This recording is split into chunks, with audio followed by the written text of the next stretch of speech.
ছিল না? তোমাকে দেখে বেশ ভদ্রগড়ের ছেলে বলেই মনে হয়। ভয়ে বলবো দাদা বাবু, না নির্ভয়ে বলবো? তুমি আমায় নির্ভয়ে বলতে পারো,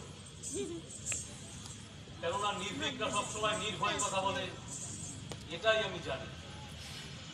ভয়ঙ্কর মহামারী যখন পৃথিবীকে দাপিয়ে বেরিয়ে শান্ত হলো, তখন এই নির্ভীকদের এক ভয়ের মুখে ফেলে দেওয়া হলো। হাজার হাজার লাখ লাখ নির্ভীক কাজ হারালো। পরে আবার অসুস্থ মা, গলায় দগ্ধকে খায়ে শয্যাশায়ী। চিকিৎসা করবার টাকা কোথায় যেখানে খাবার জোটে না? বোনটি বিয়ে ঠিক হয়ে আছে, বাবা প্যারালাইজ হয়ে শয্যাশায়ী। এমন অবস্থায় আমি একটা কাজ খুঁজে বেড়াই, একটা চাকরি চাই, একটা চাকরি চাই। হঠাৎ এক ব্যক্তির মারফত আমি এই কাজটা পেয়ে যাই। কোনো রকমে দিন চলে যায়। তুমি যে কাজটা করছো এটা কি তোমার মন মেনে নেয়? নির্ভীক এখন সব মানা না মানার ঊর্ধ্বে, শুধু জানে কাজ আর কাজকে।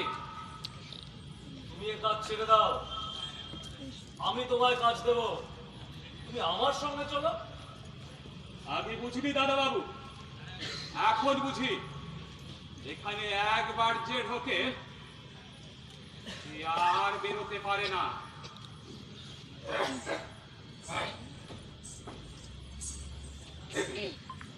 চন্দন, তুমি এখানে এলে কি করে?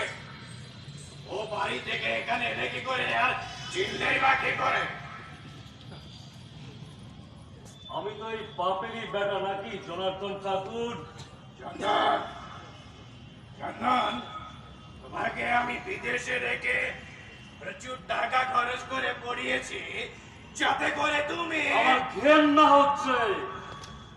এই পাপের টাকার দুর্গন্ধ আমার সারা শরীরে বইছে, এই পাপের রক্ত আমার সারা শরীরে বইছে। চন্দন!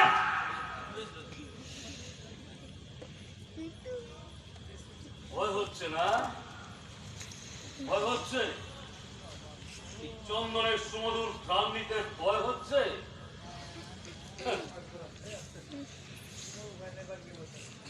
নর্দমার গন্ধ পেয়ে পেয়ে অভ্যেস তো।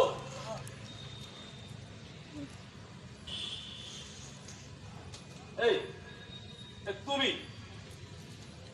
তুমি একটা খুনি, তুমি একটা জানোয়ার, তুমি আমার মাকে খুন করেছো। হ্যাঁ, করেছি। কোনো প্রমাণ আছে? সেদিনের এই ছোট্ট চন্দন সেদিন ওই পেছনের জানালা দিয়ে সব দেখেছে।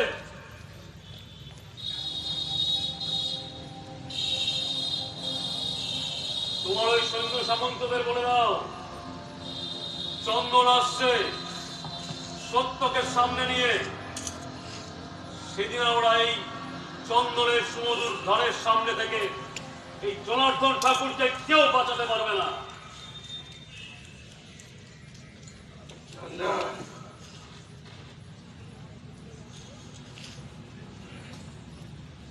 যেও না।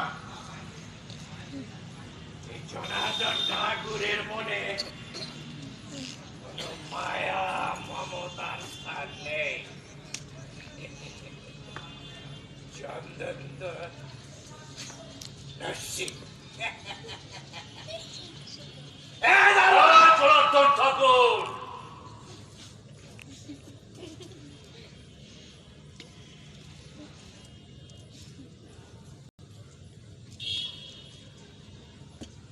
চন্দনকে বাঁচিয়ে রেখে